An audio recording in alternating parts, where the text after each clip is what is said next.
Olá pessoal, eu sou Thiago Pittini, drapple.com.br.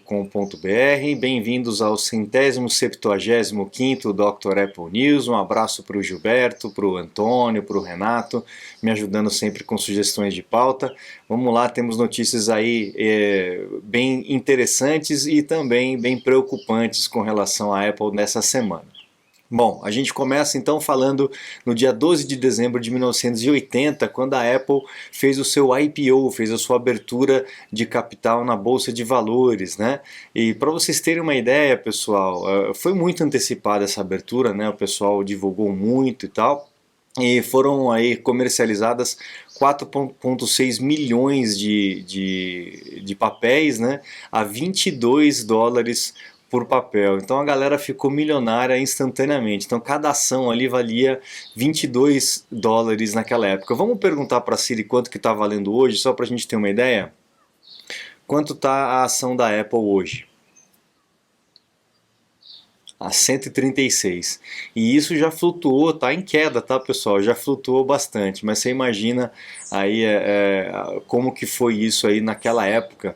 Para vocês terem só uma noção, né? O Mike Markula, que é aquele cara, quem assistiu a história da Apple já conhece, o Mike Markula foi o cara que profissionalizou a operação da Apple, né? Foi o primeiro investidor aí pesado da Apple. Ele lucrou só com o IPO, né, ele teve um retorno só com o IPO de 203 milhões de dólares. De um dia para o outro, ele tinha no bolso aí 203 milhões de dólares. É óbvio que não é dessa forma, né? Mas assim, enfim, ele tinha papéis que valiam aí 203 milhões de dólares. Então realmente foi um negócio, naquela época foi histórico. Não foi o melhor, o maior de todos os tempos, porque teve outras empresas que teve muito maior do que isso, mas naquela época realmente foi um estouro, né, como o pessoal costumava dizer naquela época. Bom, então aí nós temos aí também no dia 9 de dezembro de 2011, logo depois aí do falecimento do Steve Jobs, né, a abertura da loja da Apple no Grand Central Terminal, lá em Nova York, né, em Manhattan, né. Foi uma grandíssima sacada da Apple porque não precisou fazer absolutamente nada, né? A própria construção já é magnífica, né? Então é só não atrapalhar, né? E a Apple sabe muito bem fazer algo minimalista e não atrapalhar. E também o fluxo de pessoas que tem lá diariamente, né? Então realmente é um ponto maravilhoso. Só para vocês terem uma ideia, mais uma curiosidade, né? No dia da abertura dessa loja, até o meio-dia, ou seja, em meio período, 4.000 pessoas passaram pela loja. Então realmente foi uma decisão muito acertada da Apple de fazer uma loja lá, e foi a primeira loja aberta logo depois aí do falecimento da passagem do Steve Jobs. Temos também no dia 13 de dezembro de 2016 a Apple lançando o AirPod, que também foi muito controverso, muitas pessoas falando que não ia dar certo. Imagina que absurdo, o iPhone sem o cabinho do fone de ouvido, o buraquinho do fone de ouvido. Como é que pode uma coisa dessa? A Apple vai acabar, o Steve Jobs está remoendo no túmulo. A gente sempre escuta isso em cada lançamento da Apple. E a gente sabe o tamanho do sucesso, né, do estouro que é esse AirPods aí no mercado.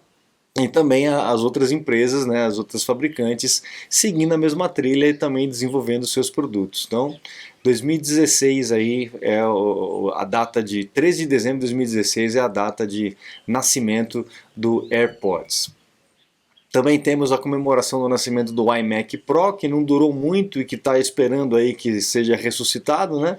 Então, dia 14 de dezembro de 2017, a Apple resolveu fazer um iMac mais poderoso, né? Com uma construção, uma arquitetura diferente. O design é o mesmo, só que ele é pretinho, o teclado pretinho, o trackpad pretinho, o visual mais dark, mais profissional. E com uma arquitetura diferente, possibilidade de trocar de RAM, só que tinha que levar para assistência, é um negócio meio esquisito, né? Com um processador da Intel muito potente, mas ainda não chegava perto aí do Mac Pro, né? Logo na sequência a Apple ia lançar o Mac Pro, então muita gente acabou segurando a onda e não comprando o iMac Pro, mas era uma máquina muito bonita, porém não era tanta coisa assim comparado com outras máquinas que a Apple lançou.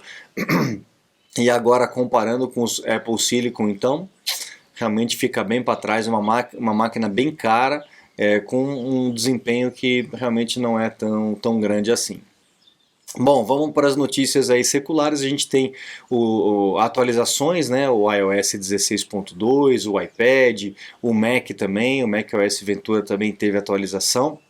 É importante que você faça o backup e faça as atualizações do sistema operacional para manter o teu equipamento sempre com as correções de erros, correções de falhas de segurança, então é bem importante. E com esse iOS 16.2, o iPadOS 16.2 e o Ventura, né, a gente tem aí o aplicativo Freeform, né, que foi muito antecipado pela Apple. Na verdade é uma tela em branco, né? Uma tela em branco que você pode inserir tudo. Pode escrever, pode desenhar, pode pintar, pode colocar foto, pode colocar vídeo, pode colocar link. Então é uma lousa aí para você fazer um brainstorm, né? Você jogar as suas ideias e tal. E o legal é que dá para colaborar, como aquele recurso que a Apple já oferece para gente, né? Inclusive essa semana eu mostrei aí o recurso de colaborar abas no Safari, o que é muito legal. Também nesse programa a gente consegue fazer colaborações. Então, é um programa super simples, uma ideia, né, nada muito estrambólica, mas que realmente faltava aí a Apple ter um aplicativo simples e funcional como esse. Realmente é muito legal, recomendo vocês utilizarem. Quem trabalha aí principalmente com grupos de pessoas, com times, né, vai gostar bastante do Freeform. Bom, lembra que a gente falou que a Apple já não ia entregar para o Natal o iPhone 14 Pro? Bom, já não vai mais entregar nem nesse ano, então se você quiser um iPhone 14 Pro, vai precisar esperar 2023. A gente viu aí, acompanhou nesse final de ano aí a loucura que foi com relação à cadeia produtiva do iPhone, principalmente na questão lá da China, né? Então a gente vê a Apple investindo pesadamente na Índia para não depender aí tanto da China, porque sabe que lá as coisas lá são meio que imprevisíveis, né? Então imagina aí o tamanho do rombo que isso vai ocasionar nas vendas dos iPhones para a Apple. Uma época tão boa, né, de vendas para a Apple, e realmente não tem. Então a gente só vai saber o impacto disso mais para frente. A gente sabe que na hora que a pedrinha cai, né, no meio do lago, tem um monte de ondas que reverberam, então a gente vai ter que esperar para ver como que isso vai impactar no resultado, mas com certeza vai impactar no resultado. Você está desperdiçando seu iPhone, iPad, Mac? Ganhe tempo e produtividade com nossos cursos. Você vai aproveitar melhor seu Apple. Matricule-se em drapple.com.br. Bom, a gente vê aí que realmente o sistema acabou vencendo, né? A Apple, a gente já vem falando sobre isso já faz um bom tempo, e aquele ato de marketing digital lá da Europa, da União Europeia, acabou vencendo a Apple, e a Apple vai ser obrigada mesmo a ter uma alternativa de download de aplicativo. Então isso aí eu não sei como que a Apple vai conseguir fazer um controle, né, de segurança desses aplicativos, mas a gente vai acabar virando aí um Android, né? Vai ter uma opção aí para colocar aplicativos de fora que sabe lá quem fez, sabe lá o que faz o aplicativo, sabe lá que tipo de segurança que tem o aplicativo. A gente sabe que na App Store a gente tem essa segurança, mas por questões de monopólio, né, que eles inventam esses termos bonitos, né, e acabam atrapalhando, tirando aí justamente o diferencial que o iPhone tem, que é a possibilidade de você ter um pouco mais de segurança comparado com outras plataformas. Então a Apple vai ter que dar um jeito, já começou esse esforço aí para alterar o sistema e permitir esse tipo de instalação de programas através de outras lojas, mas eu ainda creio, ainda tenho fé que a Apple vai ter algum tipo de controle com relação a isso, de repente alguma verificação do aplicativo no próprio aparelho, né? Enfim, vamos ter que dar um jeito aí para a gente manter a nossa privacidade, a nossa segurança, mas temos visto aí que na queda de braço o sistema acaba vencendo, né? Não tem muito jeito de escapar. E aí a gente tem um artigo que o Gilberto mandou para a gente, do Jorn Brian, acho que é assim que vai falar o nome dele, não tenho certeza, que fala sobre o final da internet, né? Achei muito interessante esse artigo, principalmente quando ele fala que a internet nasceu livre, né? A internet nasceu para ser um espaço sem controle. E hoje a gente está vendo as grandes empresas tomando o controle da internet, né? Principalmente na questão de rede social, de pesquisa de conteúdo, né? Hoje em dia a gente sabe que o pessoal fala que se não está no Google você não existe, mas a gente sabe que o Google também edita as suas pesquisas, né?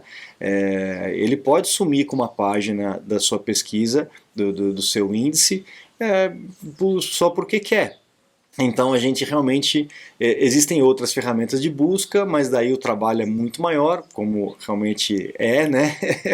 Mas a gente sabe que as grandes empresas acabam ocupando esses espaços. Sempre que existe uma possibilidade da população acabar se expressando livremente, né, em algum espaço, o sistema ou as empresas ou o conglomerado de empresas e tal, vai querer ocupar realmente esse espaço, né? Vai querer aproveitar desse mercado, né? E a gente tem visto isso acontecer com a internet. Então a internet que antigamente era realmente livre, hoje em dia já não é quase nada, né? Então eu achei muito interessante esse artigo desse rapaz aqui, e dizendo que a internet vai acabar de uma certa forma, né? Ela vai realmente, do jeito que a gente conhece, ela vai acabar. Eu recomendo vocês lerem, realmente é um artigo bem legal de dar uma lida. Bom, temos aí também notícias de futuro aí com relação ao MacBook Air. Parece que teremos um MacBook Air aí de 15 polegadas, é um rumor que eu já comentei também já faz um tempo, e esse rumor está se esquentando aí para agora 2023. Então teremos um MacBook Air de 15 polegadas e também o de 13 que a gente já conhece. Eu acho que é uma boa estratégia da Apple, porque muita gente acaba preferindo o MacBook Air ao MacBook Pro por questão de preço, e a gente tem visto que o processador da Apple tem colocado aí uma paridade com relação à performance, né? A não ser alguns controles que a Apple faz via software do próprio processador, mas é uma máquina com um preço um pouco mais acessível, né? Então eu acho que vai ser uma boa a Apple ter esse tipo de máquina, 13 e 15 para o MacBook Air e 14 e 16 para o MacBook Pro. Acho legal, acho que é uma boa diferenciação. Temos aí a briga do Elon Musk, né, com a Apple continuando, né? Eles tiveram uma reunião aí com o Tim Cook, etc. O Elon Musk falou que a reunião foi muito boa, mas parece que o selinho azul aí do Twitter vai ser mais caro para usuários de iPhone do que aos usuários de Android. Não sei se isso tem a ver aí com essa disputa, com essa questão das propagandas da Apple terem sido removidas do Twitter, enfim. Tá um cabo de guerra, né? Estamos vivendo aí realmente tempos muito esquisitos com relação à tecnologia, misturadas com política e etc. Vamos ver o que vai dar nessa brigaiada toda. E para fechar o Dr. Apple News desse 16 de dezembro, a gente fala de uma notícia muito boa com relação ao Crash Detection do iPhone 14 e aquele SOS de emergência via satélite, mais uma vez salvando uma pessoa, na verdade duas pessoas aí que se envolveram num acidente de um carro só que acabou caindo num penhasco lá na Califórnia, e o próprio iPhone detectou o acidente, ofereceu aí a ligação de emergência, eles estavam num lugar remoto e usaram o SOS via satélite aí para entrar em contato com os bombeiros e tal, mandaram a localização, né, o próprio sistema manda a localização e eles foram salvos aí com relação a esse acidente por conta dessa tecnologia. Então terminar aí o Dr. Apple News nessa sexta-feira. Eu espero vocês na semana que vem. Não se esqueçam de acessar o site drapple.com.br e conhecer os nossos cursos completos, e também lá tem os meus contatos caso você precise de uma aula particular, de um suporte técnico aí, remoto, online na sua máquina. Eu fico à disposição de vocês. Muito obrigado, um grande abraço e até a próxima. Tchau, tchau.